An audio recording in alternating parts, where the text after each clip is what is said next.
Hello noble ones, welcome back to my channel. This is the Metatron speaking, and for today's intro I only have a sentence for you. Brace for impact.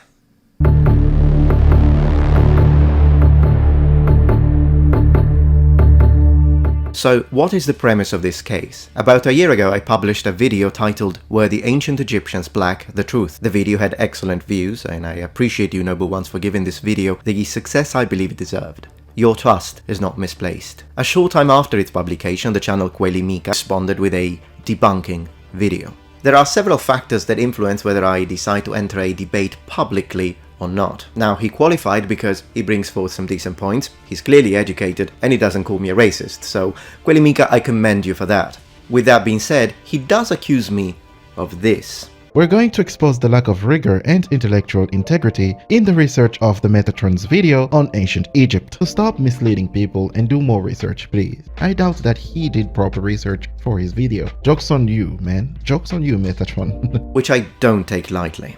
At the end of the day, a public debate can be a great opportunity for systematic reflection, which is always welcome, and it can also be mutually constitutive. With that being said, this conversation will happen based on these parameters. Any point of agreement will have to be ontological, factual, and documented. I would like to begin by saying that this is not a direct attack to him. However, when I do enter a debate, I fully enter a debate and I take it very seriously. So I didn't just watch his video response, I watched and analyzed every single video on his entire channel with my full team, including 2 linguists, 1 archaeologist, 1 Egyptologist, a published historian, and anthropologist PhD. I've also identified several rhetorical devices that he uses on his video response to me in order to be more persuasive. These do not constitute honest discourse, hence every time he uses one, I will point it out and call it out. Within his audience, he has people who are interested in historical truth, I have no quarrel with them whatsoever, but he also has people who are in utter rebellion against external factual reality,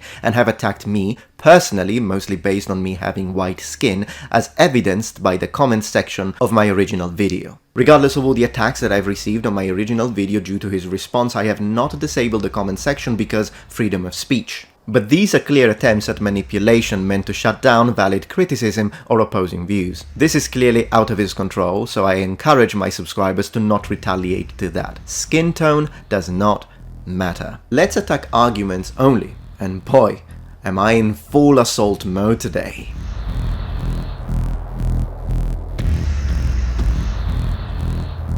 This is what we are disagreeing about. My point. Ancient Egypt was a multicultural and multi-ethnic civilization due to its geolocation connecting the Middle East, Africa, Asia and Europe, a strategic location on the crossroad of continents, flourishing around the Nile River, which was a cultural conduit of civilization. Therefore, there is diversity on the skin of the Egyptians. Throughout time and location, the ethnic percentages will vary depending on era and region. According to the results of my research, the majority of ancient Egyptians would have had an olive skin, with a lower percentage of black individuals living mostly in the southern areas of Egypt, and some white settlers and white ruling elite during the later periods. The ancient Egyptians were a multi-ethnic African civilization, and their ethnicity was inextricably tied to their geographic location. Your point. Ancient Egypt was originally founded by one indigenous black African culture, namely the Nakta culture from down South Africa, and the other Eurasian ethnic groups joined in later and constituted a minority. You in fact make fun of the Egypt was a multi-ethnic society argument, so to you, the ancient Egyptians were predominantly black. My goal is to defend objective reality. Your goal seems to want to rectify the current understanding of African history and culture. The two would not be necessarily mutually exclusive unless bias enters the picture. And talking about bias, We're going to expose the lack of rigor and intellectual integrity in the research of the Metatron's video on ancient Egypt. Be that as it may, I respect the fact you have the freedom to think that, but you'll need more than a constant repetition of this statement in order to foster such advances. So let's identify the issue. Intellectual rigor is the ability to make well-researched arguments that are supported by logic and evidence. Clearly, the presence of a strong bias will work against this objective. Do you concur? Now, I have nothing against an honest and critical introspection, but you're accusing me of lacking intellectual rigor. And then the content I produced on this topic was not based on carefully considered deep empirical studies based on consistent data analysis, which it was, but that it was rather a shoddy research born of a strong bias, which according to you I have, so this is an exercise in certainty, isn't it? So, bias being the key word here. Are you sure you want to use that one, Quelimica? Now let me show the viewer why you are standing on very weak ground with this accusation of bias. Clearly our audiences cannot read our minds, so how can they determine who is the biased one here? Well, let's discuss the consequences of admitting fault when it comes to the research of our videos. When it comes to my channel, I cover a wide range of topics, ancient Egypt being a very marginal one. If evidence is presented to counter my arguments, it would not hurt my channel nor my public image one bit if I had to admit fault due to new overwhelming evidence. I know that because I have admitted fault in the past. You, on the other hand, have an entire channel based on ancient Egypt being black. So during this debate, if you admit you were wrong, your entire channel will cease to exist. Differently from me, you have a lot at stake here. So given the stakes, who is more likely to be intellectually dishonest here? Me or you? Just as a matter of deductive logic, it is an absolute no-brainer to recognize the fact that repercussions may increase an individual's proclivity to certain types of bias. Are your eyes diverted away from factual truth because of a conflict of interest? On top of that, if one were to look at your channel banner, well, you did go out of your way to take the entirety of planet Earth and turn it around just so you could put Africa on top of Europe. That doesn't exactly fill me with confidence when it comes to your supposed lack of bias. So there is that.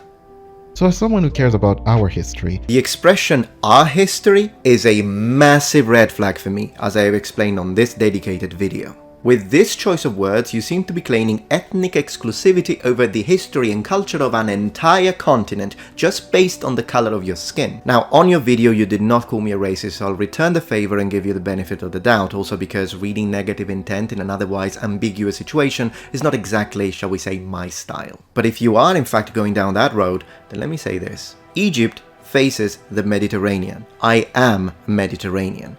My sea, my history too. Metatron starts by saying that the question is a complicated one and multi-layered. His video claims to summarize a multi-centenary old debate in what, 18 minutes? This here is already an issue. The problem alluded to by Quelimica here is that since I admitted that Egypt and its ethnicity is a complex and multi-layered topic, then the fact that my video was only 18 minutes long is somehow an attack on my credibility. Having chosen this point of critique, surely if we were to look at his channel, all of his videos when dealing with complex topics would have to be extremely long. Right?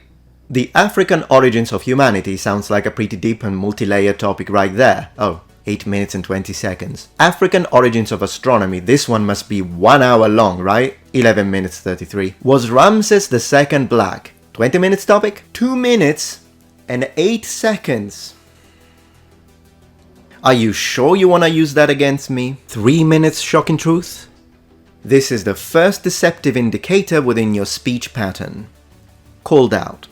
You have a clear double standard at play here. Therefore, I call this point of attack indefendable. As you see here, Metatron goes to find a guy on Twitter that is claiming extreme stuff that do not at all represent the arguments for a black Egypt. This one hasn't aged well, has it? You said that me pointing out a random guy believing that Cleopatra should be black was pointless because, I mean, nobody believes that. And then this happened. Well, you clearly didn't see that one coming. I did. You ridiculed me for bringing up this whole Cleopatra was black point. Joke's on you, man. Remember, noble ones, not everything that sounds persuasive constitutes a valid point of argument. Yes, Egypt is in Africa. Thank you for acknowledging a fact. On this point, we are in alignment. A quick search on Wikipedia will help you know the scholars that have spoken for and against this hypothesis. A quick search on Wikipedia. It's not that hard. Anyhow. This is a subtle conversation trick. Well, it's such an easy thing to do, just look it up on Wikipedia, but you couldn't even do that. Well, first of all, it's a non-argument. I do not use Wikipedia, Quelimica, and to be honest, neither should you. At least if you want any academic value to your work. Also, could this be another case of double standards at play here? Let's see if he has ever mentioned Wikipedia negatively. On his video about the African origin of astronomy on minute 2, 37 seconds in, he absolutely seems to be agreeing with me on this point. With online encyclopedia, Wikipedia fails to mention Nabta in its article on the history of astronomy. I wonder why. Second deceptive indicator within your speech pattern. Mate, I'm using your own videos here. So based on your own words, it seems like we both agree that a quick search on Wikipedia isn't exactly the best thing to suggest to your intellectual opponent during a debate. Is Metatron aware that the ancient Greeks unanimously called the ancient Egyptians black? Is Metatron aware that the ancient Greeks unanimously called the ancient Egyptians black? Okay. Within this rhetorical question of yours, there are several presuppositions that I believe need to be addressed. And besides, within your entire debunking video, this is in fact your weakest point. How can I put it? You are, let's be generous, catastrophically mistaken here. Allow me to elaborate. There isn't only one verse that can completely debunk this point of yours, there is a whole cluster of passages, a veritable cornucopia, which I'll report here, one by one. Furthermore, your linguistic approach within the realm of translation contains significant methodological flaws, and just like the majority of Afrocentric scholars, you omit passages that contradict your statements. Any methodology needs to be pragmatic because the linguistic categories born from any analysis are clearly developed in line with the research questions, with a constant overlap between theory and empirical data. As the basic structure of our linguistic research and interpretation, what we did as a team is that first we established the genre and discourse of the text in question, also trying to sample for other ethnographic information. Then we tried to locate similar text with similar topics. Beginning with the systematic analysis of lexical resources and lexicosyntactic features of text, we moved through a systemic function data analysis of genre and text metafunction. In your linguistic section, you did none. Concurrently, when dealing with or using ancient Greek or even classical Latin vocabulary, you do not deal with absolutes. This is an absolute here. So let's address the word unanimously that you have chosen. Whenever we wish to use the words of the ancients, for example the ancient Greeks, we need to remember that in order to do it professionally, well, every written or spoken word produced in the ancient texts is a discursive event, and therefore needs to be placed in its correct cultural context, since language and culture are inherently intertwined. Moreover, the historical context need to also be analyzed and integrated within the interpretation. With that in mind, let's now talk about the word Ethiopian in ancient Greek text. The original Greek word derives from the word I burn, plus the word face, so literally it means burnt face. It occasionally refers to the population south of Egypt, but in general it's an indicator of a specific phenotypic type, not a population. For example, to Pliny, the word Ethiopians indicates not only the populations living in the southern territories of the Roman province of Egypt, so in Africa Proconsularis, we are talking about the populations led by the famous Kandake Amanirenas in Nubia or Kingdom of Meroe, but it also indicates the populations living in the southern borders of the Gaetuli, so we're talking about modern-day Niger. We therefore see, very important first indicator, that saying Ethiopians from an ancient Greek perspective is not the same as saying Ethiopians from a modern perspective. With this contextual detail in mind, let's read the ancients. This passage comes from Astronomica, written by Manilius, and is a Latin didactic poem about celestial phenomena. The Ethiopians stain the world and depict a race of men steeped in darkness. Less sunburnt are the natives of India. The land of Egypt, flooded by the Nile, darkens bodies more mildly, owing to the inundation of its fields. It is a country nearer to us, and its moderate climate imparts a medium tone. Let's continue. From Arrianus, between the 1st and 2nd century. The appearance of the inhabitants is also not very different in India and Ethiopia. The southern Indians are rather more like Ethiopians, as they are black to look on, and their hair is black, only they are not so snub-nosed or woolly-haired as the Ethiopians. The northern Indians are most like the Egyptians, physically. Unanimously? I'm not done. from Strabo in its geography between the 1st century BC and the 1st century AD. As for the people of India, those in the south are like the Ethiopians in color, although they are like the rest in respect to countenance and hair, for on account of the humidity of the air, their hair does not curl, whereas those in the north are like the Egyptians.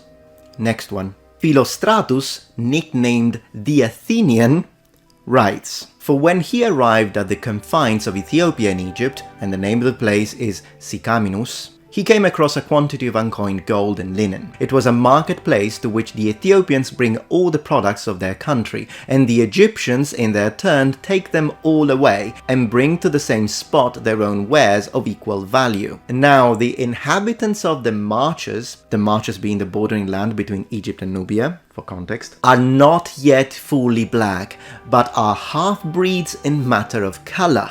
For they are partly not so black as the Ethiopians, yet partly more so than the Egyptians."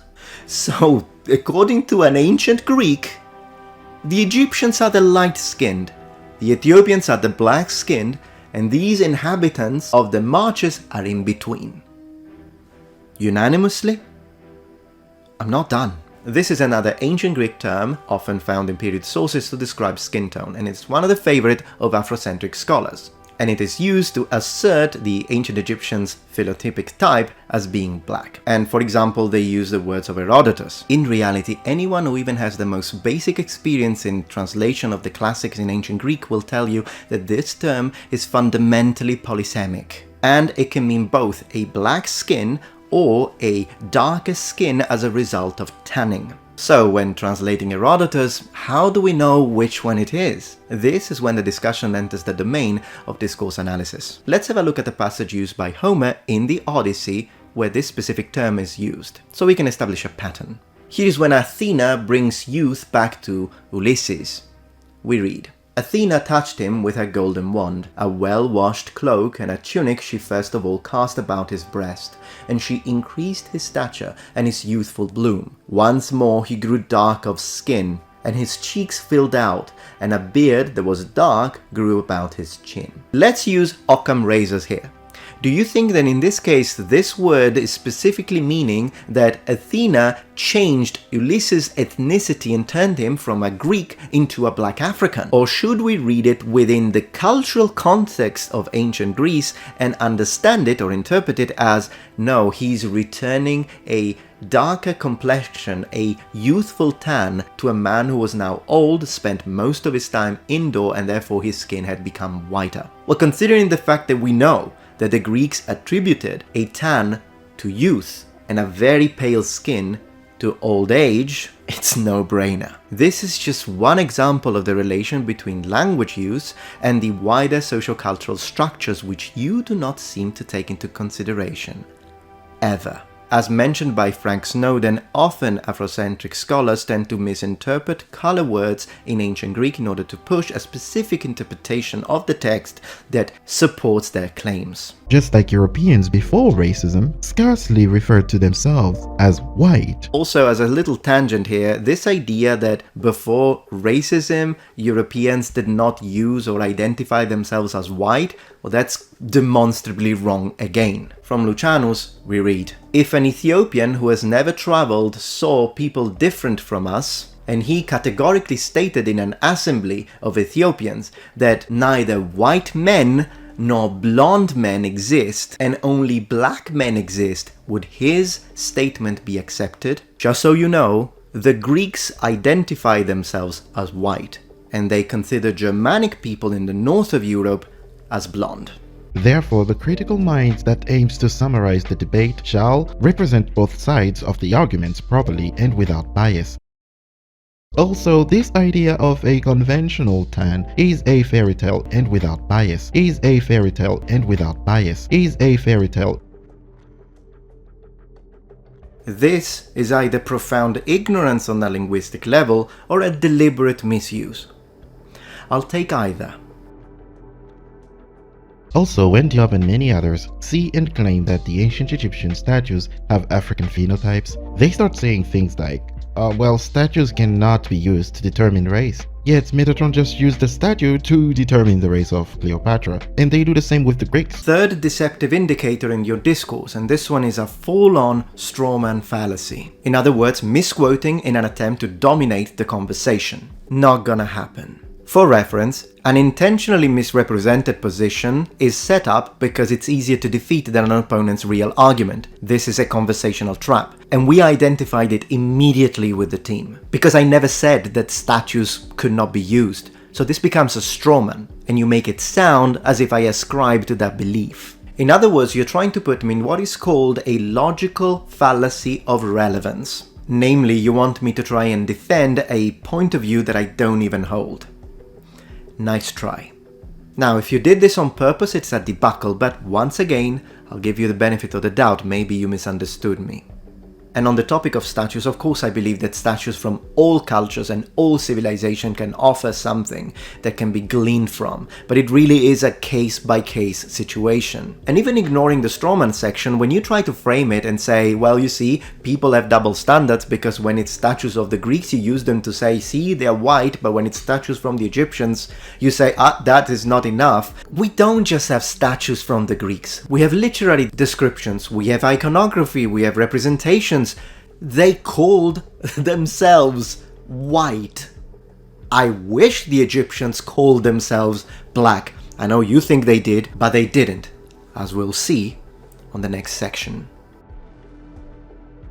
The land known as Kemet, that is ancient Egypt's real name, Kemet, that is ancient Egypt. I have a plethora of problems with your fixation of the word Kemet, which is also a common trait among Afrocentrists. Now, I myself have used the word Kemet on occasion. It's not that the word is wrong, but fixating on it has zero linguistic standing.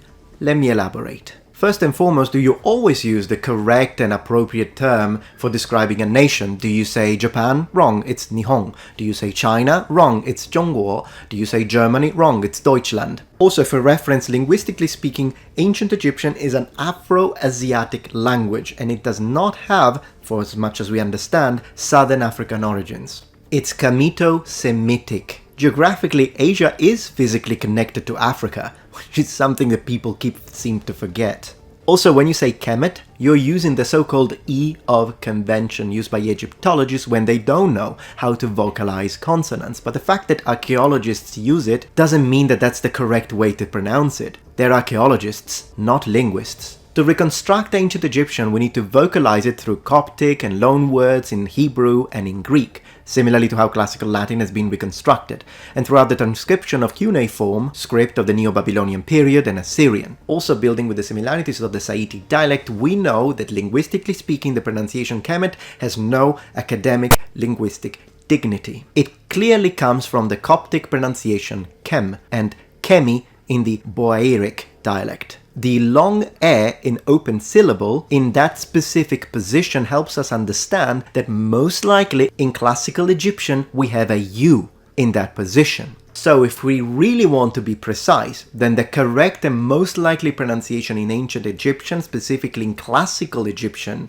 is Kumat, Kumatu, nominative, Kumata, accusative, and Kumati, oblique genitive. Now let's discuss this hieroglyphic inscription that you present as evidence that Kemet or Kumat in fact meant land of the black, according to you. So, Kemet, the black land or the land of the blacks? Does it apply to the people or to the land? Probably the fertile soil, and also very likely by extension to the skin color of the originators of those words. Yes, you can translate it to the black land, and as scholars agree, it refers to the fertile soil. Diop found a place where Kemet was followed by a man and a woman sitting and 3 dots. So you take Kemet, which means the black, plus people, literally it means the black people. We have Kemet followed by a man and a woman sitting with 3 dots. This is the determinative meaning humanity, but to you it must mean black people. First of all, the adjectival noun in plural form, Kemetiu, just means Egyptians. Kemet or Kumat just means black land, not the land of the black, as opposed to the red land of the desert. The thing is, though, that if this means black land, and this is people, why can it not be then black people? Well, this is an answer that you don't need an Egyptologist or a fully qualified linguist, you just need a first-year student to answer. Differently from English, in Egyptian, the adjective goes after the noun. It is in predicative form, not in attributive form. So in this language, it makes no sense to say first black and then men and women. If they wanted to say black people, they would write it the other way around. People black. And it just so happens that my language, Italian, functions the exact same way. In the majority of cases, the adjective follows the noun. It's after the noun, and it will make no sense to say, in fact, just like in English, black people. The ancient Egyptians would have said people black, but they don't. When you say this means black people, you're not doing linguistics. You're doing politics.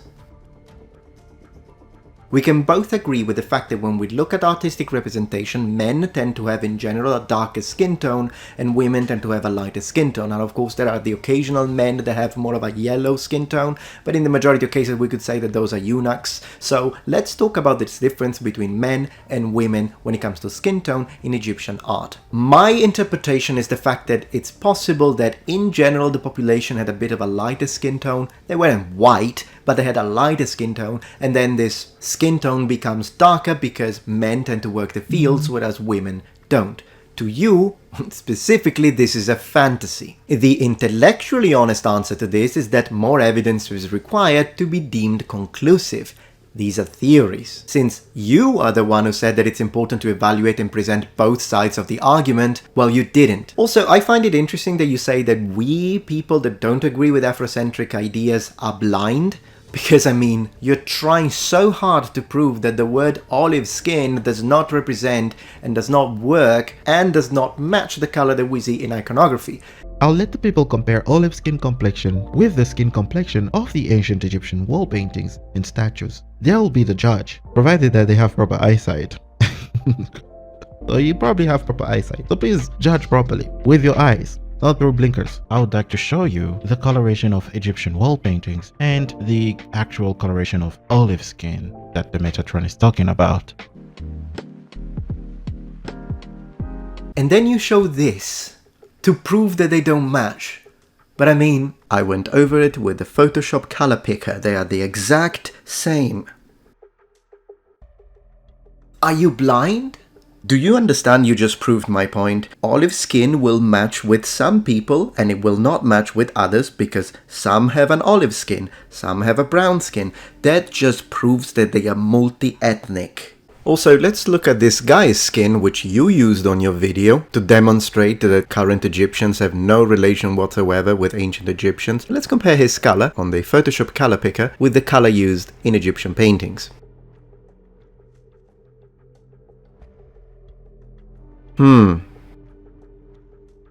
This is from your video. Only black people in this world can live there and work outside without protecting their skin because they have high melanin content that is already protecting their skin from the UV rays. There is no way a Eurasian people can live in Egypt and walk around bare chest and be fine with it. No.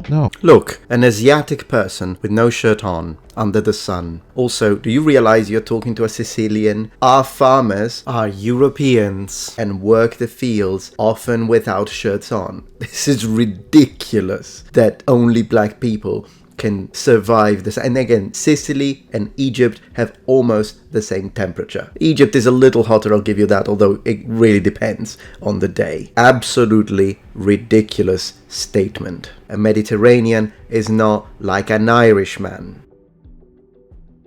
That clearly depict African phenotypes. You also seem to operate under the assumption that the word African just equals black. That's incorrect. And since you mentioned that I have a lack of intellectual rigor and integrity, I'm expecting precision here, asserting an area's genetic continuity and ethnic base structure when it comes to a large continent like Africa is nonsensical. An African is a person born in Africa. Full stop. African does not equate black. You have loads of people, Berber populations for example, that have been living in Africa for thousands of years and they are not black, but they are still African. For example, the Carthaginians we know were originally a Semitic people coming from the near Levant and then moving to the northern section of where Tunisia is. Well, they are Africans.